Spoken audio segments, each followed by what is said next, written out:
I didn't expect peace when Marla invited me to the family hike, but I didn't expect war either. She called it a healing walk, a tradition to honor Mom, she said. Just us siblings, no lawyers, no documents, no tension. Asheville was starting to cool, leaves turning gold. The air that morning smelled like damp pine and false hope. I wore boots, layered up. When I stepped out from the guest wing, Marla was already waiting near the trailhead, hair done, smile tight. She handed me a thermos and said, "You finally got up early." I smiled back. That's what we did. Pretend. The hike started quietly. Birds overhead, light slicing through tree limbs. It was almost beautiful. Almost honest. Marla made small talk. Dad was coping. Harlan was working too much. She asked how my business was doing, then cut me off before I could answer. Typical. I asked her gently why we hadn't talked after Mom's death. She said I'd been so sensitive at the funeral. "You cried so much people thought you were unstable." Then she laughed, not loudly, just enough to sound like she was half kidding. I didn't answer. I was learning not to. The trail narrowed. Marla stepped ahead, motioning me to follow. "Careful," she said, without turning back. "It gets slippery." And then, it happened. She reached her hand toward me, not quite offering it. Just there. I stepped toward her, and her arm moved. Not back, not up, just enough to make me believe she might steady me, but she didn't. I slipped. My foot lost its grip. My hands went out to catch a root that wasn't there. My hip slammed the ground first, then my elbow, then my back. Air shot from my lungs. I heard the sound of my own breath, ragged and panicked. Then I heard her voice. "You okay? You slipped." I opened my eyes. She was standing where I'd been, not moving, not running to help, just watching. She didn't flinch. She didn't blink. That wasn't a slip. That was a decision. I laid there longer than I needed to, because getting up meant facing her again. Back at the house, no one looked up when I limped in. I said I fell. Marla said, "Told her to watch that corner. She never listens." Harlan chuckled. Dad didn't speak, just turned a page in his book. "You've always been a little clumsy," someone said. I don't remember who. It could have been any of them. They all rehearsed the same lines. I went to my room, iced my ankle, listened to them laugh from the kitchen. I remembered something from when I was 9. I cried after a cousin's birthday party. Marla had humiliated me in front of her friends. Mom told me, "You feel too much, Destry. That's your problem." Maybe it still is. 2 days later, they gathered us in the dining room. No lawyers, just Jory, family friend, lifelong executor, neutral party. A mahogany box held Mom's revised will. Each of us got a printed copy. Mine was thinner than theirs. I flipped through it. The sections about property were intact. The sections about control, redacted, not lightly crossed out, blacked out, omitted like I was never meant to see them. My name wasn't listed as a trustee. I blinked. "Mom thought it'd be too much pressure," Marla said, as if reading a grocery list. Jory didn't meet my eyes. He tapped his pen, then nodded as if he agreed. Harlan leaned back, silent. Dad coughed into his napkin. "We all have different roles." I looked at the paper again. My hands didn't shake. I thought they would, but they didn't. That wasn't a will. That was a warning. I folded the document, slid it back into the envelope. The room buzzed with nothing. No one stopped to ask how I felt. No one checked if I was okay. They're erasing me, and no one's stopping them. I showed up to the brunch like I hadn't fallen down a hill 2 days before. My ankles still stiff, my ribs sore, but I wore a long skirt and kept my back straight. That was the unspoken dress code in this family. Look fine, act finer. The garden had been trimmed and manicured, like everything else Marla touched. Tables with white cloths, lemon water in glass pitchers. The kind of setup that said, "Look how put together we are," even when the glue was cracking.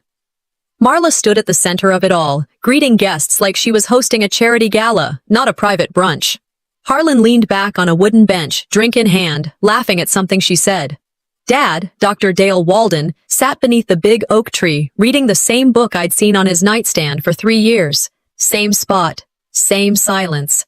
I stepped onto the grass. No one turned. Marla looked up, gave me that tight smile. "Glad you could make it," she said, like I was a guest showing up late to a dinner party I hadn't RSVP'd for. A family friend approached, arm around some man I didn't recognize. "This is Destry," she said to him, smiling. "Cousin from out of state." Marla didn't correct her. That's when it hit me.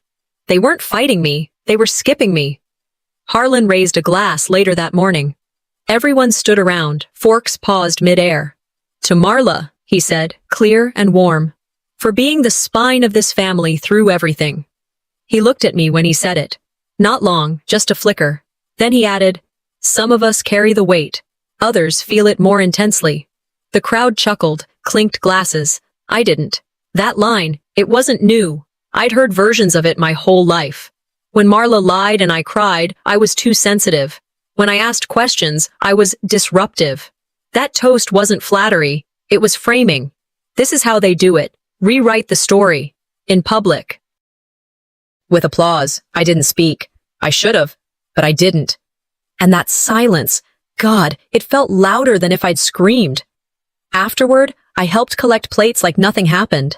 I walked the table, picking up glasses, folding napkins. I wasn't trying to help. I just needed to move. That's when I saw it. Marla's wrist.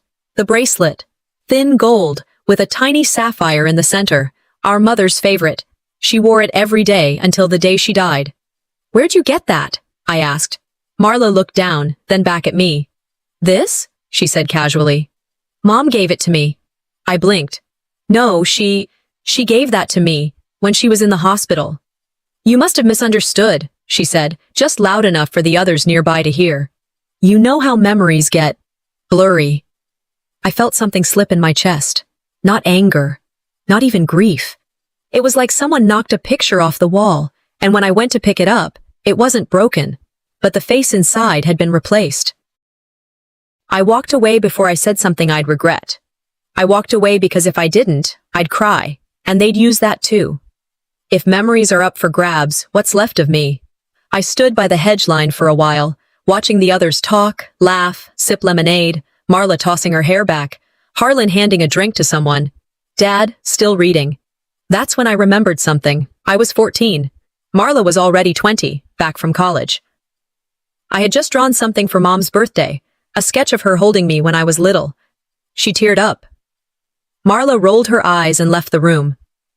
That night, Mom found the sketch torn in half and shoved in my backpack. She held it up like I'd vandalized my own work. I took the blame.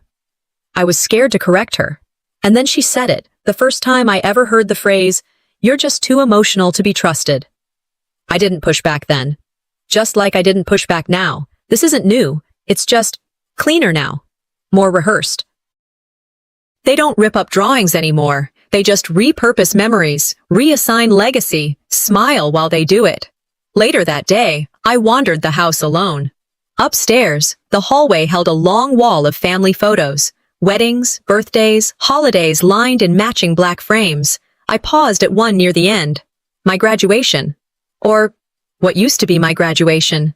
There was Mom, smiling, Dad with his hand on her shoulder, Marla, grinning, and me, except not. My figure was there. The shape, the dress, but the face, my face, was blurred, either edited or replaced entirely. I stood there, mouth dry, eyes fixed. No one else noticed. They didn't need to scream me out. They were cropping me out quietly. I found out about the dinner party from Facebook. Not an invite, not a group message, just a picture. Marla in her black dress, Harlan at her side, glasses raised in mid-toast. The caption read, "Just the family." It took a second to land, then it hit hard. I wasn't just excluded, I was being phased out. They didn't argue with me, didn't shame me in public. They just kept doing things without me. Like I never belonged in the first place. The house was quiet that night. Too quiet. Not peaceful. Heavy. Like walking through a place haunted by the living. I passed the hallway where the family portraits hung. Their smiles followed me like ghosts. Every corner whispered things I couldn't unhear. "You're not needed. You're not part of this." In the kitchen, there was leftover cake from the party. No one offered me a slice. No one even asked if I was okay. A few years back, I caught the flu in college. I didn't call anyone, didn't ask for help. Still, Mom showed up 6 hours later with soup and a bag of oranges. Now, they were having dinners and taking photos, Without me, like it was normal. That same night, I walked past Dad's study and noticed his desk drawer left open. Something about it stopped me. I wasn't snooping, I wasn't hunting. But I looked anyway. Inside was a slim manila folder labeled Family Holdings, Private. I flipped it open. It looked like estate paperwork, nothing I hadn't seen before. But then I saw my name, my full name, printed neat and official. Under it, emotional instability, advised not to manage estate assets. I blinked, read it again. It wasn't a diagnosis. It was a declaration. Strategic, intentional, cold. My hands didn't shake. Not because I wasn't furious, but because I wasn't surprised. They didn't just erase me. They documented why I shouldn't exist, on paper, with ink, in the kind of font you can't argue with. I pulled out my phone, took a photo of the page, tucked the folder back, shut the drawer gently, and I stood there, not crying, not yelling, just knowing. I walked down the hall. My feet carried me before my brain caught up. The gallery wall came into view. Rows of frames, events, milestones. I stopped at one, Mom's 60th birthday. We were all there. She had cake in her hands. I remember because I baked it, carrot with pecans. I looked at my spot in the photo. I was holding the edge of the cake tray, smiling, barely in frame, but I was there. Except now, I wasn't. My face was blurred, not shadowed, not faded, digitally removed, or replaced. Clean, precise, deliberate. Nobody said a word about it. Nobody had to. They weren't yelling me out of this family. They were erasing me in high-resolution silence. Later that night, I lay in bed staring at the ceiling. I reread the diagnosis on my phone screen. Emotionally unstable. 3 words that could end careers, end legacies. They hadn't called me names. They hadn't locked me out. They'd done something worse. They'd made me doubt if I ever belonged. My mind wandered back. Age 10. I drew a doghouse for art class. Won a ribbon. Marla told our mom I traced it from a book. Age 16. The neighbor's dog died. They said I forgot to feed it. I never touched the leash. College. I lost a necklace. Marla found it, gave it back to me a month later, said she was testing my memory. Little things, always little things. Mom used to say, "Destry, you remember too much." No, Mom, I remember just enough. My therapist once told me, the cruelest kind of erasure isn't forgetting, it's being remembered wrong. That night, I opened a blank notebook, wrote only one sentence. They've been preparing for this for years. The next morning, I walked past the same photo. I didn't look at the people. I looked at the glass. I saw my own reflection, still standing. If they'd rewritten my part in this family, then maybe it's time I start writing my own. 2 weeks passed. Nobody said a word about what happened at brunch. No apologies, no explanations, just radio silence wrapped in family smiles. Then, an email arrived from Jory Anders. Subject: Wellness Follow-Up. He called it a routine step, part of finalizing the estate proceedings. A simple health evaluation, he wrote, to ensure clarity moving forward. I read the email twice, then once more before closing my laptop. It wasn't about health. It was about leverage. Still, I went. Not because I trusted them. I didn't. But I needed them to see that I wasn't afraid to sit in their rooms, face their systems, speak in their language. I knew if I refused, they'd say I was unstable. If I agreed, they'd say I was compliant. Either way, I was cornered. The clinic was sterile. The kind of place that plays spa music to distract you from how cold the chairs feel. The therapist introduced herself like we were old friends. Her office smelled like eucalyptus and laminated betrayal. She didn't ask about my pain or what I'd been through. She asked things like, "Do you often feel your family misunderstands you?" Or, "Would you say you experience emotions more intensely than others?" Each question came with a smile, a pen stroke, and a sense that the answers didn't matter. I stayed calm, measured. But my eyes landed on the folder beside her laptop. It had my name on it. The words printed beneath were too familiar. Same language I saw on my father's desk that night. Emotional instability, not suited for asset responsibility. Not a diagnosis, a verdict. This wasn't a checkup. It was a setup. She excused herself to get tea. I leaned over, snapped a photo of the open file, and slid back into my seat before she returned. I ended the session early. Didn't raise my voice. Didn't explain myself. Just left. Back at the estate, I didn't bother with greetings. I went straight to the garage, where I remembered the groundskeeper had mentioned something weeks ago about trail cameras installed after a bobcat sighting. The cameras had been running the day of the hike. I found him by the shed, asked about the footage. He hesitated, said, "That section's corrupted, only a few hours missing." Just so happened to be the exact window when I fell. I asked for a copy. He looked uncomfortable. "It's not necessary. Ms. Marla already reviewed the tapes." That name again. I pressed. He finally admitted someone had logged in using her credentials days ago, just before the footage failed. I didn't yell. I thanked him and walked away. You can't lose what was never yours, but you can be denied the right to even look for it. By the time I reached my room, I felt the edges of my reality folding in again. I sat at the edge of the bed, hands still, back straight. I wasn't spiraling, I was recalibrating. Later that night, I knocked on Blythe's door. She let me in, no questions. We sat on the porch with nothing but old wind chimes and a shared understanding between us. I told her about the appointment, the file, the footage. She nodded, eyes heavy. "They did the same to me," she whispered. "When I asked about the trust fund for school, said I was acting entitled, that I was confused." That word again. We didn't cry. We didn't vent. We just sat there, silent, listening to the lies settle like dust in the air. "They're not just cutting me out," I finally said. Blythe didn't flinch. She said, "They're rewriting the story, so you were never supposed to be in it." That landed harder than I expected. It wasn't just erasure, it was premeditated fiction.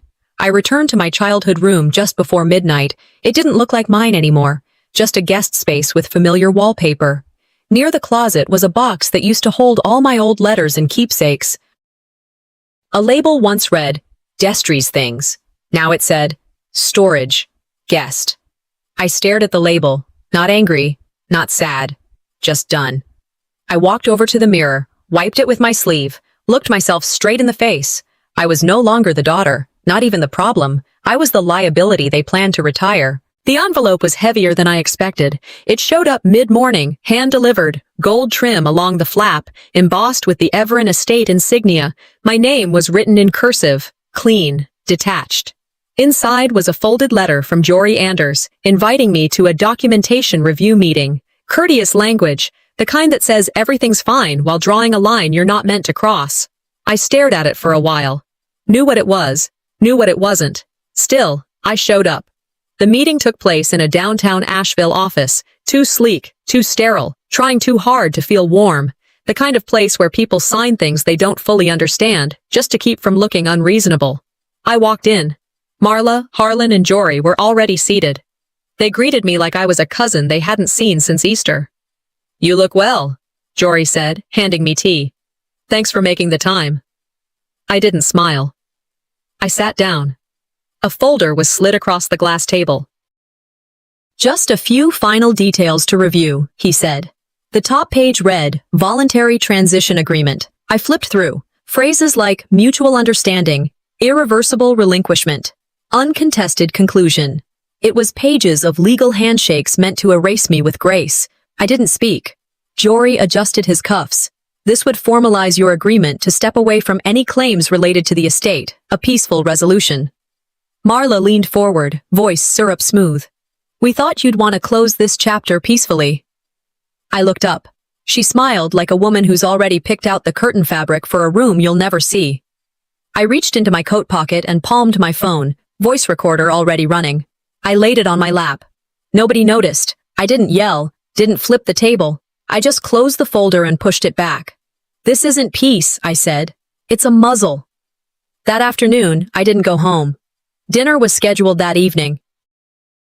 Another family event I couldn't skip without giving them more ammo. So I went. The house smelled of rosemary chicken. Candles lit. A few people I barely recognized floated between wine glasses and stories that didn't involve me. Blythe was there. Cousin. Younger. Honest by accident. She hugged me, lingered longer than usual, glass already half empty. We sat by the fireplace. "You good?" she asked. I nodded. She leaned in. Marla told the board you'd been unstable since your 20s, she whispered. Said it was safer for the foundation if you stepped away. I didn't blink, didn't breathe, just listened. She laughed nervously. I thought it was weird, but you know how she is. Yeah, I know exactly how she is. They didn't just burn the bridge. I was still standing on it when they lit the match. Dinner went on. Harlan told a story about a trip to Sonoma. Someone made a joke about kale. People laughed. I watched the chandelier sway above the table. Watched my father chew like he didn't know what silence had cost him. I didn't say a word. When it ended, I went upstairs, slid the door to my room shut, took off my coat, pulled the phone from my pocket, and hit play. Their voices filled the room. Jory's calm reassurance, Marla's concerned manipulation, legal theater wrapped in velvet gloves. I rewound Blythe's words in my head. Unstable since your 20s. The thing about being called unstable is, it makes stability look like denial. They'd been writing my ending long before I even opened my mouth. I opened my laptop, created a folder, titled it, Operation Recall. I typed one line. They've weaponized calm. I'll respond with clarity. I didn't feel angry. I felt focused. And if I was once the quiet one, it's only because I was taking notes. The envelope was thin, government kind of thin. I found it tucked in the mailbox at the edge of the property, halfway buried under flyers and grocery coupons, forwarded from my old address. The return label was from the insurance provider. I wasn't expecting anything from them. I opened it standing right there in the driveway. Termination notice. I read it once. Then again, coverage discontinued. Effective immediately. At the policyholder's request, I called the number printed at the bottom, pressed through the prompts, waited on hold with the kind of patience that doesn't come from calm, but from being burned too many times to flinch anymore. When I asked for clarification, the voice on the other end didn't hesitate. It looks like the change was initiated by Marla Everin. She's the listed primary. Of course she is. Not a heads up, not a conversation, just a click, a quiet delete, no accident, no surprise.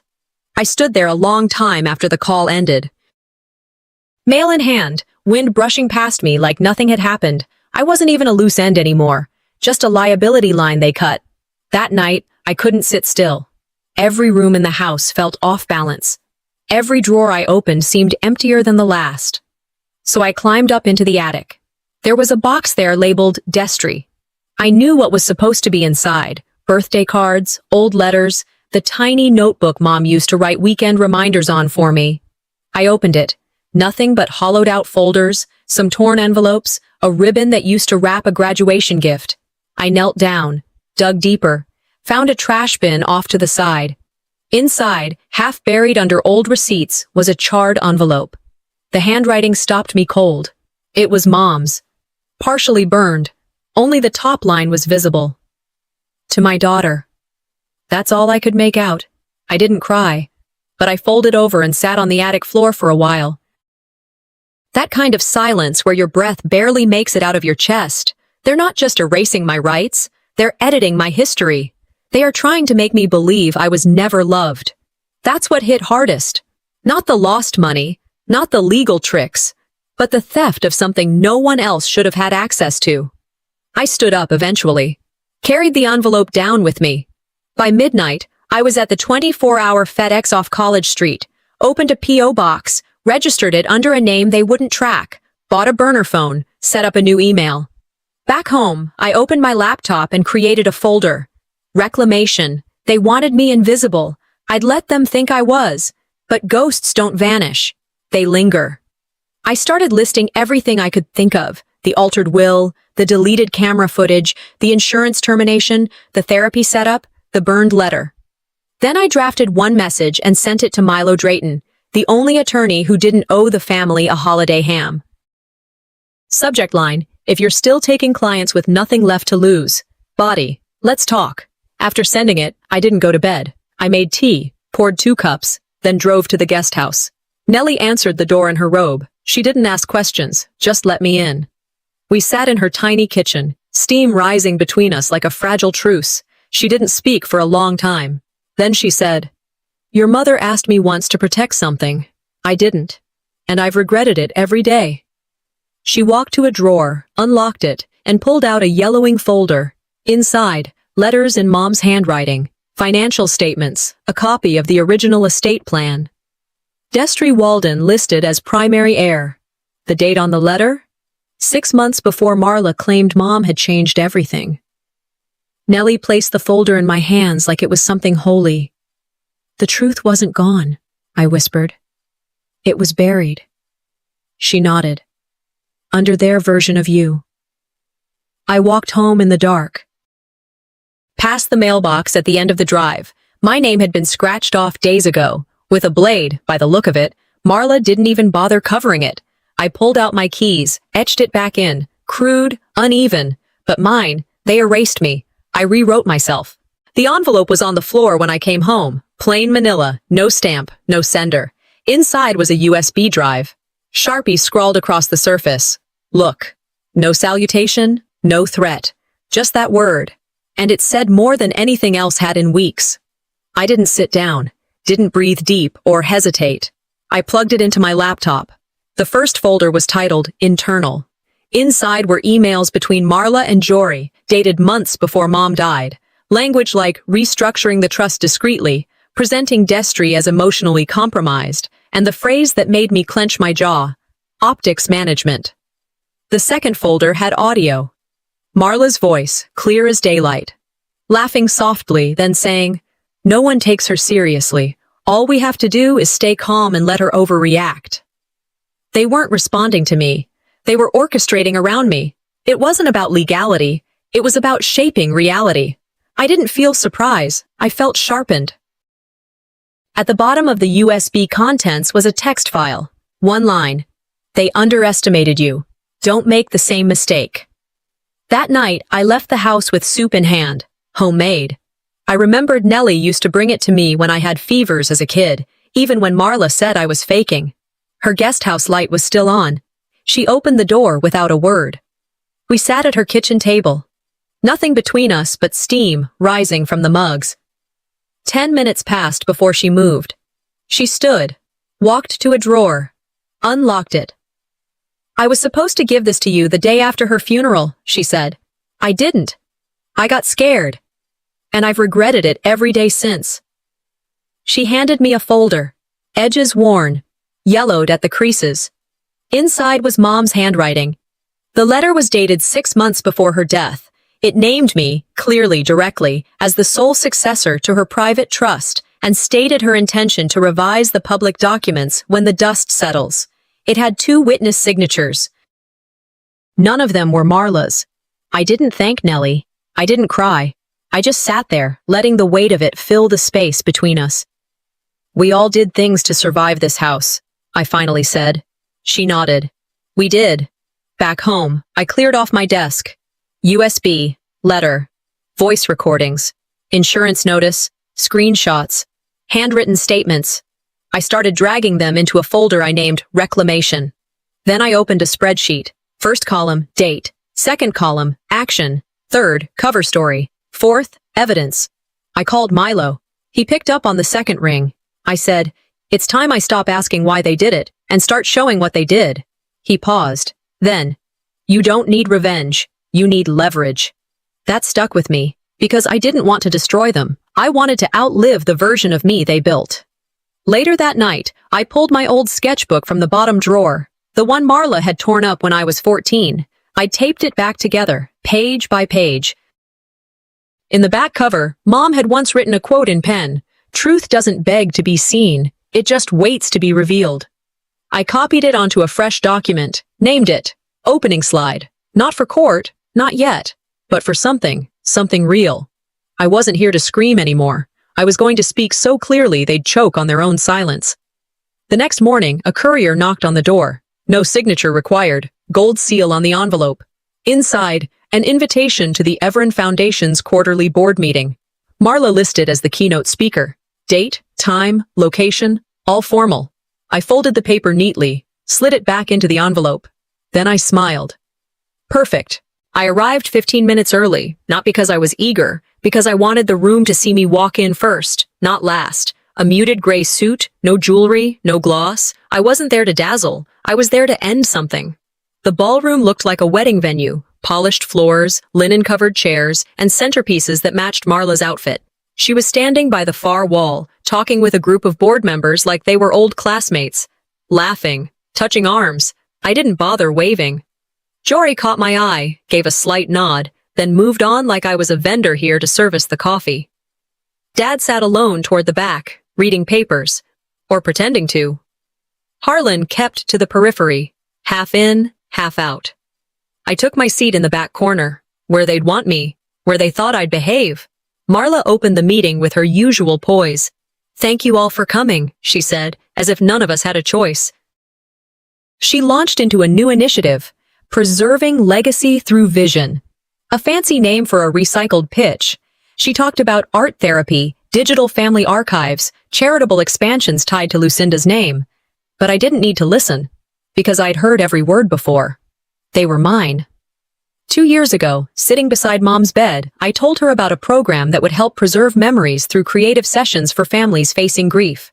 I drafted the proposal. Mom loved it. Marla hadn't said a word then, but apparently she'd been listening.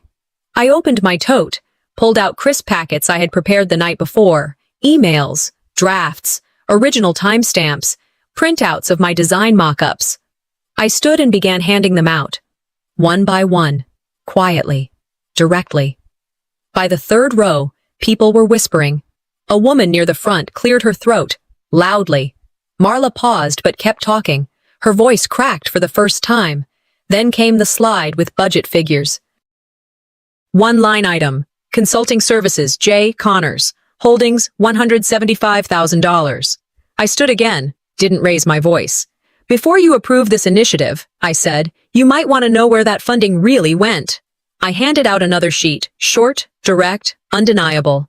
The company was a shell, registered in Harlan's name, connected to a private account, siphoning from the family estate. Marla froze. Jory stood up, attempting to defuse. I turned toward him. Interfering with fiduciary records is still a crime in this state. Sit down. He did. Harlan slipped out of the room. I walked back to my seat, let the silence stretch. And then, Marla spoke again. She picked up the mic with a smile practiced too many times. Destry has always been emotional. That's why these conversations are so difficult. There it was, not new, but now, public. I nodded, clicked the remote in my hand. A slide filled the screen behind me. A quote from our family therapist. Signed. Dated. Destry's approach is structured, observant, and intentional. Emotional suppression from family members has caused greater regression than any internal factor. Silence. Then murmurs, one voice cut through. Then why were we told otherwise? The shift was physical. Heads turned, from her to me. Marla's hand stayed frozen on the podium. I didn't smile. I said, being emotional never made me wrong. But hiding the truth, that makes you all part of the story now. They sat there. No one moved. A silent vote followed. Result. Marla suspended from all leadership roles pending investigation. Jory removed as legal counsel. My mother's handwritten letter, naming me heir, entered officially into the record. They offered me a board seat. I declined, but I did say one thing before I left. If this foundation wants to mean something again, start by telling the truth, even when it's inconvenient. I turned, walked down the aisle. They parted the way, not out of fear, out of respect. People expected fire. After everything that happened at the board meeting, they thought I'd want revenge, lawsuits, public statements, maybe even my name etched across the front of the estate. But I didn't want any of that. What I wanted, what I needed, was quiet. Not silence, not denial, just the kind of quiet that comes after a long, bitter storm. Marla vanished from the spotlight. Harlan resigned from the architectural firm quietly. The foundation paused public operations. The headlines faded faster than I expected. Blythe emailed me the week after. I'm proud of you, she wrote. Just that. Milo updated me every few days. Investigations were ongoing, but I told him I wasn't interested in watching them fall apart, because I didn't want to watch anyone fall. I just wanted to stop bleeding. Mom once wrote, truth doesn't beg to be seen, It just waits to be revealed. I think she was right. The next morning, I walked into the new outreach center. The name on the front desk wasn't mine, but close enough. Walden Resource Wing. I hadn't asked for that, but someone added it anyway. It made me pause, not with pride, but with a kind of gratitude I didn't have a word for yet. Inside, the space buzzed with soft energy, people unpacking boxes, hanging signs, flyers for therapy groups, creative workshops, grief circles, none of it glossy or branded, just real. I passed through the hall and stopped outside room 3. A young woman inside was unpacking binders. She looked up, wide eyes, nervous smile. "I'm Rosa," she said. "Sorry, I didn't know if this was your space or—" "It's yours," I told her. "You work here now." She hesitated, then said, "I almost didn't apply. Didn't think I was the type." I smiled. "That's exactly why we wanted you." I used to beg for a seat at their table. Turns out, I could build my own. Later that week, I met Dad at the bench Mom used to sit on every fall. We hadn't spoken since the vote. He looked older, not fragile, just smaller. "I didn't know how to protect you without upsetting your sister," he said, almost to himself. I didn't let him off easy. "You didn't have to protect me," I said. "Just believe me." He handed me a faded envelope. "Your mother wrote this, never sent it." The letter was gentle, full of pride, a little regret. I didn't cry. We sat there a while, not as father and daughter, not really. Just two people sharing the same missing person. Not all silence is avoidance. Sometimes it's just grief, learning how to breathe. One afternoon, I returned to the estate. The hall of portraits had been updated. My photo was back where it belonged. I didn't stop. I walked to the study. The bracelet was there, on a tray, clean, untouched. I picked it up, held it in my palm for a minute, then placed it in a display box right next to Mom's letter. I added a plaque beneath it, "Truth Returned." Outside by the mailbox, my name was still faintly etched in from weeks ago. I didn't erase it, didn't carve it deeper either. Some scars don't need healing, they need remembering. That evening, back in my apartment, I wrote a letter. Not to my family, not to Marla, to myself, 10 years ago. I wrote what I wish someone had told me then. They don't get to decide your worth. That's a contract you write with yourself. I folded the letter, wrote one line on the envelope. "Open when you forget." Set it next to a framed quote from Mom. Then I stood by the window, watching the leaves fall. They tried to erase me. Instead, they ended up writing the most unforgettable part of my story.